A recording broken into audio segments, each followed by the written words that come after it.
toutes et à tous, c'est Flavie, je suis ravie de vous retrouver dans cette nouvelle vidéo pour vous parler du mystère de la vie, de l'incarnation, du projet de fertilité, de maternité et surtout de vous parler de ces âmes filantes, ces âmes qui font un petit passage et qui repartent à l'occasion de fausses couches et d'avortements.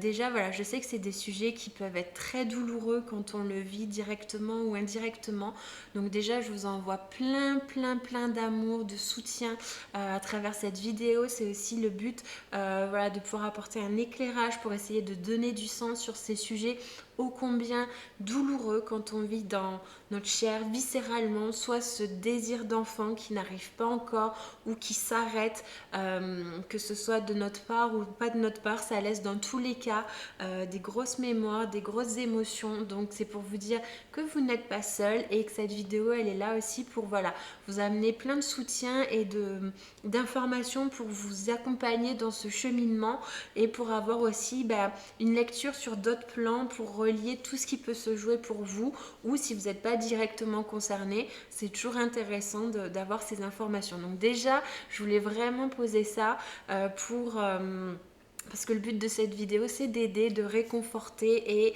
voilà, d'accompagner. Donc j'espère que ça remplira cette mission. N'hésitez pas à me faire un retour. Voilà, parce que ce qui a déclenché le fait de vous faire cette vidéo, c'est que j'accompagne en individuel, aussi en collectif. C'est vrai que j'ai ce lien à voir les futurs bébés avant qu'ils s'incarnent. D'ailleurs, récemment, je l'ai même vu sur une future grand-mère, donc ça, c'était une première.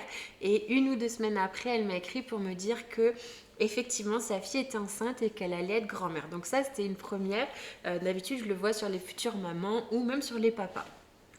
Mais voilà, donc j'accompagne et à la fois quand il y a déjà la connexion, enfin déjà une grossesse pour se connecter au bébé ou pour les projets bébés, pour voir s'il y a éventuellement une trappe, c'est comme ça que je le visualise pour débloquer. Mais il y a quelques temps, le mois dernier, en quelques jours, j'ai été sollicitée, comme souvent, il y a des thèmes dans une semaine où des gens viennent pour le même sujet, la même problématique. Et là, en l'occurrence, c'est l'objet de cette vidéo, c'était pour des fausses couches qui allaient arriver ou qui venaient d'avoir lieu ou des projets bébés.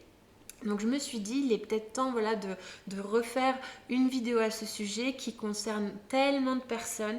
Voilà, on sait que voilà, il y a beaucoup de difficultés de fertilité, et énormément de fausses couches. Donc on commence à en parler de plus en plus parce qu'on peut faire le choix de ne pas respecter cette omerta des 3 mois pour justement ne pas le vivre seul ou voilà, de ne pas être coincé là-dedans. En tout cas, on fait comme on peut. Toujours est-il que ces âmes filantes, comme je les appelle, ces âmes qui font un petit passage et qui s'en vont, ça a toujours existé. On n'a pas d'explication médicale. Alors, on peut avoir, voilà, dire que c'est des âmes, enfin des embryons comme on dit, la nature est mal faite et bien faite. Enfin voilà, qu'il y aurait eu un souci. Voilà, on peut avoir certaines explications médicales du pourquoi ça n'a pas tenu, des fois non, mais on ne peut jamais prévoir à l'avance des fausses couches. Il y a beaucoup quand même si on chemine là-dessus, la science n'explique pas tout. Voilà, je vais plutôt le formuler comme ça. On peut avoir certains éclairages, certaines explications, mais la science n'est pas en mesure de tout expliquer. Et à juste titre, ça va être aussi un des gros messages de cette vidéo sur se remettre aussi dans le mystère de la vie, de l'incarnation qu'on ne maîtrise pas, pour aussi sortir de cette culpabilité, voilà, de toutes ces émotions qu'on peut vivre quand on est concerné par ce désir ardent de grossesse et qui n'arrive pas, ou qui arrive et qui s'arrête trop tôt, ou qui arrive et que ce n'est pas le moment, parce que on parle beaucoup de toutes ces fausses couches, mais je crois que les chiffres sont sortis sur le nombre d'IVG en 2023 qui avait explosé. Et ça, c'est vraiment une information que j'avais et que j'ai pu observer. Et c'est là où on ne peut pas expliquer des couples qui ont un enfant, une grossesse qui se présente spontanément alors qu'ils ne le voulaient pas et qui sont confrontés à ce choix, alors que d'autres couples n'y arrivent pas ou vont y arriver beaucoup plus difficilement et ça va être beaucoup plus long. Donc ça, c'est un gros paradoxe que j'ai expliqué parce que j'ai aussi eu le cas de personnes qui devaient faire ce choix qui n'est pas facile, et le but c'est de retrouver sa liberté de libre arbitre sans être relié à des mémoires, à des loyautés transgénérationnelles pour pouvoir faire le juste choix pour nous. Donc c'est tout ce paradoxe qui met en lumière, qui confirme justement ce mystère de la vie, qu'on ne décide pas pourquoi des fois il y a des couples, pourquoi ça arrive et pourquoi pour d'autres ça n'arrive pas, et ça amène plein d'émotions quand on s'observe des deux côtés, d'incompréhension, de jalousie, de colère ou autre, et c'est humain, mais c'est pour voir que ça peut se jouer de tous les côtés et que c'est jamais facile à vivre, quelle que soit la situation dans laquelle on est concerné. Donc voilà, déjà c'est le premier point. Et si j'appelle ces fausses couches et ces IVG les âmes filantes, j'ai déjà fait une vidéo là-dessus. C'est vraiment parce que l'image que j'ai quand je me connecte à ces âmes, c'est dans ce processus de l'incarnation de la vie sur Terre. C'est un peu comme un grand toboggan où on sent magnétiquement qu'on est rappelé à revenir. On commence à avoir certains sujets, certains flashs de précédentes expériences sur Terre, de précédentes vies antérieures. On sent qu'il y a des choses, le temps qui commence à rechanger. Et il y a un couple qui va nous attirer, un couple qui va vibrer des sujets qui nous intéressent de vivre. Et donc on va choisir ce couple pour être des futurs parents ou des hôtes. Voilà, soit si le processus est prévu d'aller à son terme ou pas, on a ces hôtes qui vont vibrer un sujet qui nous correspond, qui nous aime, qui nous anime. Et pour ce couple, comme c'est un contrat avec deux parties, j'aime pas trop dire ça, mais si on est dans l'image du contrat d'âme, et si on est dans la notion d'âme filante avec une fausse couche ou un IVG, le couple en question, ça va être un déclencheur pour transcender plein de choses, d'aller expérimenter certains sujets, de mettre en lumière ce qu'on peut porter, pour voir ce que va faire vivre, va apporter quand même cette expérience à travers cette âme filante. Et juste avant de faire cette vidéo, j'ai eu une image qui m'est venue donc de cette petite âme qui va être de ce côté et le couple de l'autre côté. Et il faut imaginer ce toboggan où on va s'accompagner pour que la petite âme, avec ce lien énergétique, d'amour, de vie qui relie, on va faire le toboggan ensemble. Mais on se rend compte, et c'est pas pour rien que depuis toujours il y a eu autant de fausses couches, d'avortements, et qu'il y en aura peut-être, c'est fort probable toujours, c'est justement que ce parcours d'incarnation, il est pas facile, et des fois on a besoin, comme je dis, de tentative de préparation. Je vous propose toujours cette image de l'été. Il y a la plage, la mer, une rivière, une piscine, comme vous voulez. Et avant d'aller vous baigner, vous voulez prendre la température de l'eau pour savoir si elle est à votre température. Peut-être qu'elle le sera et vous irez vous baigner tout de suite, mais peut-être que là, ça va être trop froid pour vous, c'est pas votre moment, et juste vous avez voulu constater par vous-même, vous préparer pour votre future baignade. Mais c'est vraiment l'image que j'ai de ces âmes filantes qui font un passage éclair à travers cette grossesse, à travers cette préparation de cette descente sur Terre dans un couple. Et c'est ça. Elle n'est pas prête, elle se prépare, ça lui demande beaucoup et c'est une première tentative. Et souvent, ces âmes, elles se réincarnent peu de temps après.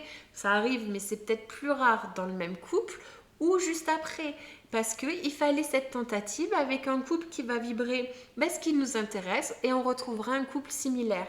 Donc déjà, c'est pour sortir de cette culpabilité, vous n'avez rien fait de mal et vous avez bien tenu l'autre côté. Mais si en face, ça lâche, vous pouvez tenir de toutes vos forces, vous ne pourrez pas compenser. Donc vraiment déjà, c'est la première image de merci de m'avoir accompagné, je m'arrête au début du toboggan, parce que je ne suis pas prêt à faire ce grand plongeon dans la vie, dans le retour sur Terre, dans tout ce poids, de cette dualité, de tout ça. Moi, je viens d'un monde qui est pur amour, pure lumière, pure unité. Je suis dans le grand tout, je suis bien.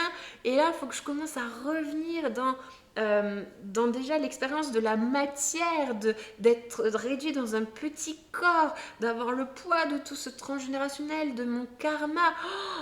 D'un coup, quand on passe de ça à ça, c'est un peu violent. Donc on peut comprendre qu'il y ait ce besoin de tentative voilà, déjà ça vous met sur un autre plan ce qui peut se jouer pour du coup vous dire que vous avez fait le job et donc si c'est vous éventuellement voilà qui avez lâché à travers une IVG, c'est ok parce que dans tous les cas cette petite âme elle vous a choisi pour ça parce que là il fallait choisir que ça vienne pas d'elle. Et je sais que récemment bon bref je sais plus la personne et j'allais pas dire son prénom, mais j'ai eu une personne en séance et qui avait fait une IVG, j'arrête pas de dire un. Et j'arrêtais pas de dire fausse couche. Et j'ai vraiment eu la sensation, parce que je le répétais sans cesse, que cette âme, s'il n'y avait pas eu l'IVG avant, il y aurait eu une fausse couche juste après. Et ça, c'était ça m'avait beaucoup interpellée. Et c'était vraiment très fort parce que j'arrêtais pas de le dire et de le répéter. Donc ça peut être aussi comme ça. Donc, pour vous remettre voilà, dans ce contexte de ce qui se joue à travers ces âmes filantes de leur côté, de leur point de vue. Et encore une fois, ça ne minimise pas, ça n'empêche pas que c'est très dur à vivre, qu'on le vit dans sa chair, que voilà, tout s'écroule, que c'est une mort, on doit y faire face avec toutes les conséquences souvent médicales de comment on est accompagné, de plein de choses comme ça. Donc ça, c'est pas du tout minimisé et c'est plus pour justement mettre en lumière l'autre côté. Et donc dans ces contrats d'âme, dans tout ça, comme j'ai dit, ça va faire travailler le couple. Donc soit on le fait après de voir justement qu'est-ce qu'on porte. On porte que notre grand-mère ou arrière-grand-mère elle a perdu un enfant et qu'on portait dans notre inconscient, dans notre mémoire cellulaire, que le premier enfant, on ne peut pas le garder, il ne peut pas vivre. Mais ça, on ne sait pas. C'est vraiment dans l'inconscient. Il faut imaginer, d'habitude, c'est une bouteille, mais là, c'est un verre. Et il y a une partie qui est en dehors de la surface, c'est votre conscience qui fait 5 à 10% de votre être. Et le reste, c'est 90-95% d'inconscient. Et c'est cette partie-là qui gouverne. Et donc cette partie-là, vous n'avez pas de prise. Et des fois, il faut vivre la situation pour avoir l'information. Des fois, on peut le faire, et ça a été le cas, de le débloquer avant. Et pour autant, on n'a pas eu de prise. La grossesse a eu lieu, mais elle s'est arrêtée instantanément. Donc pour vous dire qu'on peut avoir les explications, pour autant, si ça doit avoir lieu, on n'a pas la mise là-dessus. C'est vraiment quelque chose d'au-dessus. Mais on peut en tout cas essayer de trouver, de voir ce qu'on porte, ce qui peut expliquer certaines choses ou désactiver. Voilà, c'est pour ça que des fois, il y a aussi une trappe que je vois qui empêche des âmes de s'incarner pour une personne. Et ça peut arriver, ça m'est arrivé de connecter un futur bébé 1 à 2 ans avant sa conception. Parce que justement, il voulait alerter la maman que là, il y avait tel sujet qui bloquait son arrivée comme une trappe au-dessus. Et donc, on est allé le voir alors que la femme en question, elle n'était pas encore prête pour ce projet maternité. C'était dans un projet lointain. Mais là, quand ça s'est présenté, c'était pas du tout le moment. Et c'est là où il y a cette intelligence et ce respect du rythme de part et d'autre, parce que ça s'était présenté avant pour que la mère puisse débloquer, puisse cheminer et que la grossesse commence au bon moment pour tout le monde. Et des fois, on n'a pas la main sur cette temporalité-là et ça fait partie du processus. Mais c'est aussi pour vous mettre en lumière tout ça qu'on peut parfois expliquer mais qu'on ne pourra jamais anticiper sur aucun domaine, ni médical, ni au niveau énergétique de l'âme. Et c'est pour ça aussi que parfois il y a des parcours de PMA qui aboutissent, d'autres qui aboutissent pas, mais je pense qu'on a eu plein d'exemples de gens qui étaient dans des parcours qui ont finalement réussi à avoir une grossesse naturelle et ça s'explique pas. Et c'est pour ça que il y a une part à faire des deux côtés, une part à faire pour justement voir ce qu'on porte, parce que la grossesse fait remonter beaucoup de peur, ça nous met face à notre histoire personnelle, notre propre naissance, notre propre conception, le lien à nos parents, voilà, ça fait remonter plein de choses. Donc notre invitation, c'est d'aller faire la paix avec tout ça, d'être bien pour pas être obligé de le revivre aussi intensément à travers cette grossesse, mais si ça se présente, c'est de se faire accompagner, mais de l'autre côté, c'est d'avoir conscience que il n'y a pas à culpabiliser, c'est pas en lien avec votre volonté, de tous les efforts que vous allez faire, parce que il y a des personnes j'en connais, qui font tout très bien, et c'est pas une question d'être à l'école ou voilà d'observer le cycle, de faire de l'acupuncture, de faire toutes les techniques possibles, et je suis la première à le faire, mais voilà, après d'avoir cette confiance, parce que ce que j'ai remarqué, ce que c'est aussi ça que je veux vous dire, c'est que j'ai mon chat qui me regarde, qui veut rentrer. J'ai remarqué que ces âmes qui veulent s'incarner ont leur propre temporalité. Comme je vous ai dit, il y a ces exemples où une grossesse, une future grossesse, une âme se présente 1 ou 2 ans avant la conception. Et il y a une différence, voilà, de temporalité. Mais ce que j'ai remarqué, c'est cette intelligence, ce mystère de la vie et l'importance pour ces âmes de leur date de conception et d'arrivée. Il y a des énergies sur Terre à ce moment-là, il y a une carte du ciel, et ça c'est un exemple que j'avais eu lors d'une communication avec un bébé d'une femme enceinte. Elle était à 7 mois. Bon, c'est une thérapeute, elle est très très connectée, donc sa future petite fille l'était déjà aussi, et elle m'avait demandé de lui faire descendre sa carte du ciel, et que c'était très important pour elle d'avoir cette carte du ciel. Et c'est là où j'ai aussi commencé à cheminer, à prendre conscience de ça, et il y a une part à faire, et il y a aussi cette ouverture.